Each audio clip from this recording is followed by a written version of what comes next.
പാട്ടുകൾ മാറ്റി ചെയ്യുമ്പോൾ അതിനകത്ത് ഓ മൈ ഉണ്ണി അർച്ച എന്നൊക്കെ പറയുന്ന സാധനങ്ങൾ അതാ അഫ്സൽക്കയുടെ വോയിസിൽ കുറേ കാര്യങ്ങൾ ചെയ്യും കേട്ടോ. ഇപ്പൊ SBB അനുകരിച്ച് വന്നു എന്ന് അഫ്സൽക്ക പറയുമ്പോഴും വോയിസിൽ അഫ്സൽക്കയുടെ കുറേ ഐഡന്റിറ്റീസ് ഉണ്ട്. ചില സാധനങ്ങളൊക്കെ യോഡ്ലിംഗ് അതൊക്കെ ഈ പറഞ്ഞ ഒരു ഓരോ ജനറേഷനായിട്ട് വന്നേക്കാണ്. അത് പക്ഷെ നമ്മളിലേക്ക് വരുമ്പോ ഇപ്പൊ യോഡ്ലിംഗ് പാടി തുടങ്ങിയത് നമ്മളുടെ ഒരു ജനറേഷൻ കേട്ടേക്കണ കിഷോർ കുമാർ പറഞ്ഞതാണ്. അതായത് ജിന്ദഗി എക് സഫർ, അതിൽ പുള്ളി ഉള്ളടി ഉള്ളടി ഉള്ളടി, അത് തന്നെ SPB സാറ് പിന്നെ CID മൂസയിലെ പാട്ടിലും ആ സാധനം ചെയ്തിട്ടുണ്ട്. അപ്പൊ അതൊക്കെ കേട്ടാണ് നമ്മളും വരുന്നത്. അപ്പൊ നമ്മളിലേക്ക് എത്തുമ്പോൾ കുറച്ചും കൂടി നമ്മുടേതായിട്ടുള്ള ഒരു യോഡ്ലിംഗ് സ്റ്റൈലാവും. അപ്പൊ അങ്ങനെയുള്ള കുറെ സാധനങ്ങൾ ഞാൻ പല പാട്ടുകളിലും ഇംപ്ലിമെന്റ് ചെയ്തിട്ടുണ്ട്. നമുക്ക് അത് എല്ലാം നമ്മുടെ ഈ സീനിയേഴ്സ് കാണിച്ചു തന്നത് തന്നെയാണ് ഞാൻ ഫോളോ ചെയ്തിട്ടുള്ളത്. പക്ഷെ അതിൽ കുറച്ച് നമ്മളുടേതായിട്ടുള്ള ഒരു ചെറിയ ഒരു മിനുക്കുപണിയും കൂടി ചെയ്യും. ഓമൈ ഉണ്ണിയാർച്ച വരുന്ന പോർഷൻ ഭയങ്കര കേക്ക്.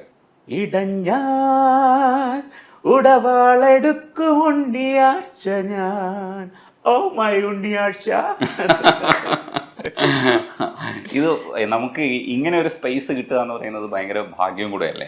ആ കാലം എത്തിയപ്പോഴാണ് ഒരുപക്ഷെ ഈ മാസ്റ്റേഴ്സ് മാറിയിട്ട് പുതിയ കാലഘട്ടം വന്നല്ലോ. പുതിയ കാലഘട്ടത്തിലാണ് ഇങ്ങനെയുള്ള ഇംപ്രൂവൈസേഷൻ സാധ്യത വന്നത്. അതൊരു സുഖമുള്ള പരിപാടിയും കൂടെ അല്ലായിരുന്നോ? പിന്നെ ഭയങ്കര രസമാണ്. കാരണം നമുക്ക് ആ സമയത്ത് തന്നെ രവീന്ദ്ര മാഷുണ്ട്, ജോൺസൺ മാഷുണ്ട്. അവരുടെ ഭയങ്കര പക്ക മ്യൂസിക്കലി വാല്യൂ ഉള്ള പാട്ടുകളൊക്കെ ദാസാറും ജയേട്ടനും അങ്ങനെ എല്ലാവരും പാടുന്നുണ്ടെങ്കിൽ ഇങ്ങനത്തെ കുറച്ച് പാട്ടുകൾ വന്നപ്പോൾ നമുക്കൊരു സ്പേസ് കിട്ടി. പക്ഷെ പണ്ടാണെങ്കിലും ഇങ്ങനെയുള്ള പാട്ടുകളൊക്കെ ദാസാറ് പാടാറുണ്ട്, MG ശ്രീകുമാരേട്ടൻ പാടാറുണ്ട്, ജയേട്ടൻ പാടാറുണ്ട്. ഇങ്ങനെ അടിപൊളി പാട്ടുകളൊക്കെ അവർ തന്നെയാണ് ഇത് പാടിയിരുന്നത്. പക്ഷെ നമുക്കൊരു ചാൻസ് കിട്ടിയപ്പോൾ നമുക്ക് കുറച്ചും കൂടി നമ്മുടേതായിട്ടുള്ള രീതികളിൽ കുറച്ച് ഇപ്പൊ ഈ പറഞ്ഞ ഇതേപോലത്തെ ഡയലോഗ്സ് ഇപ്പൊ പണ്ടത്തെ പാട്ടുകളിലും സാറ് ഇപ്പൊ ദാസാറ് പാട വേണം എന്നുള്ള പാട്ടിലൊക്കെ വോയിസ് ടോണൊക്കെ മാറ്റിയിട്ടൊക്കെ അങ്ങനെയൊക്കെ പാടിയിട്ടുണ്ട്. അപ്പൊ അത് അങ്ങനെ ഒരു ചാൻസ് നമുക്ക് കിട്ടി കുറെ കഴിഞ്ഞപ്പോൾ. അപ്പൊ അങ്ങനെയൊക്കെ കുറെ കാര്യങ്ങൾ നമ്മളുടേതായിട്ടുള്ള രീതിയിൽ കുറച്ചും കൂടി നമ്മൾ കുറെ കേട്ട് വരണല്ലോ. ഓരോ ജനറേഷനും കേട്ട് നമ്മളിപ്പോ പണ്ട് പറയും, ദാസാറും SPB സാറൊക്കെ പറയുന്നത് നമ്മളൊക്കെ റഫീ സാബിന്റെ പാട്ടുകൾ കുറെ കേൾക്കുമായിരുന്നു പറയും. അപ്പൊ സോനു നിഗം ഒരു ഇന്റർവ്യൂവിൽ പറയുന്നുണ്ട്, നമ്മളൊക്കെ റഫീ സാബിന്റെ ഈ റഫീ സാബ് ആരുടെ കേട്ടിട്ടാണ് പുള്ളി ആ ഒരു സ്റ്റൈൽ ഉണ്ടാക്കി എടുത്തതെന്നുള്ള. അപ്പൊ എന്ന് പറഞ്ഞാൽ നമുക്ക് കുറെ റെഫറൻസ് കിട്ടിയിട്ടുണ്ട് നമ്മുടെ ജനറേഷന്. ഇപ്പൊ പഴയ ആൾക്കാരാണെങ്കിലും പിന്നെ ലെജൻഡറി ആയിട്ടുള്ള ദാസാറ്, SPB സാറ്, പിന്നെ ആ കാലഘട്ടത്തിലുള്ള കിഷോർ കുമാർ, അങ്ങനെ ഇപ്പൊ MG ശ്രീകുമാരേട്ടൻ പോലും മലയാളത്തിൽ കുറെ അടിപൊളി പാട്ടുകളൊക്കെ പാടിയത് എനിക്ക് ഭയങ്കരമായിട്ട് ഇൻഫ്ലുവൻസ് കിട്ടിയിട്ടുണ്ട്. കുറെ അങ്ങനെയൊക്കെയുള്ള ചെയ്യാൻ പറ്റുന്ന. അപ്പൊ അത് അങ്ങനെ അതേപോലത്തെ കോമ്പിനേഷൻസ് ഉണ്ടായിരുന്നു. പ്രേം നസീർ സാറും ദാസാറിന്റെ കോമ്പിനേഷൻ നമ്മൾ കുറെ കേട്ടതാണ്. എന്ന് പറഞ്ഞ പോലെ അത്രയൊന്നും ഇല്ലെങ്കിലും ദിലീപേട്ടന്റെ എനിക്ക് തോന്നുന്നു കൂടുതലും പാടിയേക്കണ ശങ്കർ സാറും ഉദിത് നാരായണൻ സാറും. അത് കഴിഞ്ഞാൽ ഒരു സ്പേസ് എനിക്ക് കിട്ടിയിട്ടുണ്ടെന്ന് തന്നെ പറയാം. പിന്നെ അത് കുറെ കൂടി അവര് അവൈലബിൾ അല്ലാത്തത് കൊണ്ട് ചില സമയത്ത് എനിക്ക് കൂടുതൽ പാട്ടുകൾ ചിലപ്പോൾ എനിക്ക് കിട്ടിയിട്ടുണ്ടെന്ന്. അപ്പൊ അതൊരു ഭാഗ്യമായിട്ടേ ഞാൻ കരുതുന്നുള്ളൂ. നമുക്ക് റെഗുലർ ആയിട്ട് കുറെ നല്ല പ്രോജക്റ്റുകളിൽ പ്രത്യേകിച്ച് ദിലീപേട്ടന്റെ കുറെ നല്ല ഹിറ്റ് സിനിമകൾ ഉണ്ടായിട്ടുള്ള ഒരു കാലഘട്ടം. കല്യാണരാമനിലെ 2 പാട്ടും അഫ്സൽക്ക പാടിയത് 2ഉം ഹിറ്റാണ്.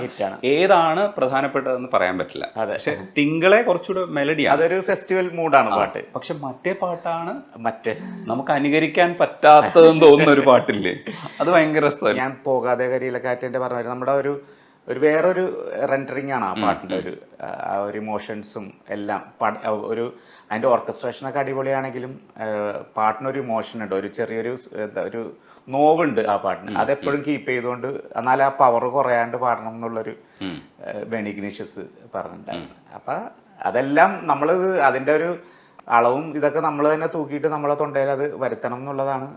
കുറെയൊക്കെ ആ സമയത്തൊക്കെ ഞാനൊരു തുടക്കക്കാരനായതുകൊണ്ട് നമുക്ക് കുറെ ഒന്നും പെട്ടെന്നൊന്നും മനസ്സിലായി. പക്ഷെ ഇപ്പൊ കുറെ എക്സ്പീരിയൻസ്ഡ് ആയപ്പോ എന്താണ് അവർ ഉദ്ദേശിച്ചത് എന്നുള്ളതൊക്കെ ഇപ്പോഴും കുറെ കൂടി മനസ്സിലായി തുടങ്ങി.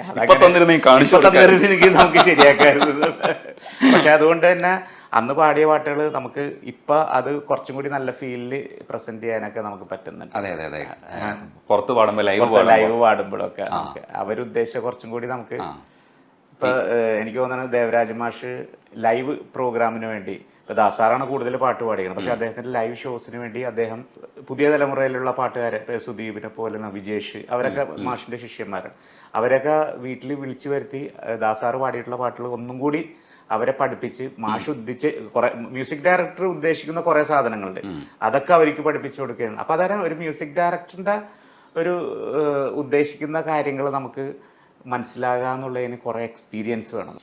അപ്പൊ അത് ഇപ്പൊ നമുക്ക് ഫുള്ളി കിട്ടിയിട്ടൊന്നുമില്ല, എന്നാലും നമുക്കൊരു ഐഡിയ ഉണ്ട്. ഇപ്പൊ നമുക്ക് ഒരു മ്യൂസിക് ഡയറക്ടർ പറഞ്ഞു കഴിഞ്ഞാൽ അദ്ദേഹം ഇതാണ് ഉദ്ദേശിച്ചേക്കണം എന്നുള്ള ഉണ്ടായിരുന്നു. പക്ഷെ എന്നെ സംബന്ധിച്ചോളം ഞാൻ കുറെ വർഷങ്ങളായിട്ട് വർക്ക് ചെയ്യുന്നുണ്ട് പാട്ടിലല്ല, ഞാൻ പറയാം റിതം പ്രോഗ്രാമിങ് വർക്ക് ചെയ്യുന്നതുകൊണ്ട് പല മ്യൂസിക് ഡയറക്ടേഴ്സിൻ്റെയും കൂടി, അത് നമ്മൾ ഫേമസ് ആയിട്ടുള്ള മ്യൂസിക് ഡയറക്ടേഴ്സിൻ്റെ അല്ലാതെ നമ്മൾ അറിയപ്പെടാതെ പോയിട്ടുള്ള കുറേ ലെജൻഡറി ആയിട്ടുള്ള കുറേ ഭയങ്കര കഴിവുള്ള കുറേ മ്യൂസിക് ഡയറക്ടേഴ്സിൻ്റെ കൂടെയും വർക്ക് ചെയ്തേക്കുന്നുണ്ട്. അതൊരു നല്ലൊരു എക്സ്പീരിയൻസ് ആയിട്ട് എനിക്ക് എപ്പോഴും തോന്നാറുണ്ട്. അപ്പോൾ ഇപ്പോൾ പാടാൻ പോകുന്നത് തിങ്കളാണോ അതെ തൈത്തൊടി താളം തൊട്ടിയാണോ? തിങ്കളെ കൈത്തൊടി താളം ഈ പറഞ്ഞ ഒരു ബീറ്റിന്റെ ഒരു ഇതുണ്ടെങ്കിലേ പാടാൻ പറ്റും. കൈ തുടിത്ത അതിന്റെ ഒരു റെസ്റ്റ് ഉണ്ടെങ്കിലേ, ആ ഋതം ഉണ്ടെങ്കിലേ അതിന്റെ ഒരു ഗ്രിപ്പ് ഉണ്ടാവുള്ളൂ. കാറൊഴിഞ്ഞേ കോളൊഴിഞ്ഞേ കാറ്റൊഴിഞ്ഞേ കരയണഞ്ഞേ കിഴക്ക് ദിക്കിലെ തേന്മാവിൽ നമുക്കുമുള്ളൊരിലക്കൂട്ടിൽ ചെമ്പഴുക്ക പൊന്നിൻ പൂവിൻ തേനുണ്ടേ. നിനക്കുമുണ്ടൊരു പൂക്കാലം എനിക്കുമുണ്ടൊരു പൂക്കാലം, നമുക്ക് തമ്മിൽ ചേരാനില്ലൊരു പൂക്കാലം.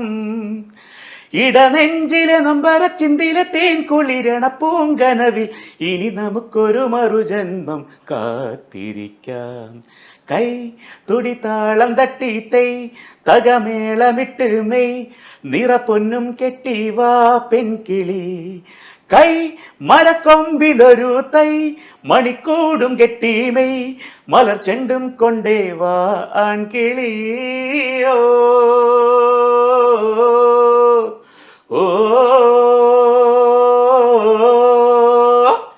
ഓ ഇത് ശരിക്കുള്ള ലൈവ് കേൾക്കാൻ പറ്റിയ ഒരു സന്തോഷമില്ലേ? അതൊരു രസമല്ലേ? അഫ്സലിക്ക മുമ്പ് വന്നിരുന്ന് ഒരു പാട്ട് പാടി തരിക എന്നൊക്കെ പറഞ്ഞാൽ ഭയങ്കര രസമുള്ളൊരു പരിപാടിയാണ്. പാടി കഴിഞ്ഞതിന് ശേഷം നമ്മൾ ഓർക്കസ്ട്ര ഇല്ലാതെ വോക്കൽ മാത്രം നമ്മൾ കേട്ടു. അതിൽ ഏറ്റവും നമ്മളിപ്പോ ഓർക്കസ്ട്രയുടെ കൂടെ വരുമ്പോ നമുക്ക് അതിൽ എന്താണ് കുറവുള്ളതെന്ന് നമുക്ക് അറിയാൻ പറ്റൂല. അപ്പൊ സോളോ എന്ന് പറയും, നമ്മൾ ആ വോക്കൽ സോളോ ഇട്ട് കേട്ട് കഴിയുമ്പോ നമുക്ക് എന്തൊക്കെയാണ് അതിൽ കുറവ്, അപ്പൊ അതും കൂടി നമ്മൾ പെർഫെക്റ്റ് ആക്കിയിട്ടാണ് ഇപ്പൊ കുറെ കൂടി പാടുന്നത്. അങ്ങനെ ലൈവിലെങ്കിലും എഫക്റ്റീവ്. അതെ, അപ്പൊ ലൈവില് അതേപോലെ നമ്മൾ മാക്സിമം പ്രാക്ടീസ് ചെയ്ത് അങ്ങനെ തന്നെ പാടാൻ ശ്രമിക്കും. അടിപൊളി.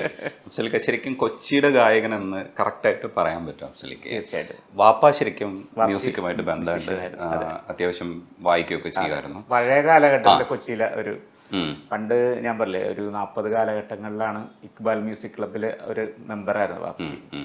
വാപ്സിയുടെ മ്യൂസിക്കാണ് നമ്മൾ കേട്ട് വളർന്നത്. നമ്മൾ സഹോദരങ്ങൾ അൻസാർക്ക് ആണെങ്കിലും ഷക്കീർക്ക് ആണെങ്കിലും എല്ലാവരും, ഞങ്ങൾ 9 മക്കളാണ്. കാലത്തെ വാപ്സി പള്ളിയിൽ പോയി വന്നു കഴിഞ്ഞാൽ ഹാർമോണിയായിട്ട് ഇരിക്കുന്ന അതൊക്കെയാണ് നമ്മൾ കണ്ടു വളർന്നേക്കുന്നത്. പുള്ളി കൂടുതലും ഹിന്ദുസ്ഥാനി പാട്ടുകളോടാണ് കൂടുതൽ ഇഷ്ടം. അപ്പൊ അതുകൊണ്ട് തന്നെ നമുക്ക് അതിന്റെ ആ ഒരു കേട്ട് അത് മനസ്സിന്റെ ഉള്ളിലുണ്ട്, ഒരു ഹിന്ദുസ്ഥാനി സ്റ്റൈലില് പാടാൻ. അതുകൊണ്ട് തന്നെ എനിക്ക് തോന്നുന്നു പോകാതെ കരിയിലെ കാറ്റൊക്കെ നമുക്ക് ആ ഒരു സ്റ്റൈലിൽ പാടാൻ പറ്റി എന്നുള്ളത് എനിക്ക് തോന്നിയിട്ടുണ്ട് പലപ്പോഴും.